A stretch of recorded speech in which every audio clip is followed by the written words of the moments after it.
Bllokimi i autostradës Tiranë-Durrës, reagon policia, bëni durim, përdorni rrugë alternative.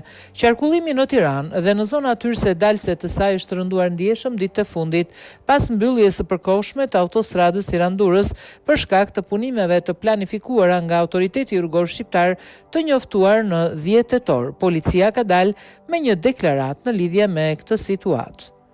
Për shkak të mbylljes së përkohshme të autostradës Tiranë-Durrës për arsye punimesh të njoftuara më datë 10/10/2025 nga Autoriteti Rrugor Shqiptar është krijuar trafik i rënduar në disa zona brenda kryeqytetit si dhe në hyrje-dalje të tij.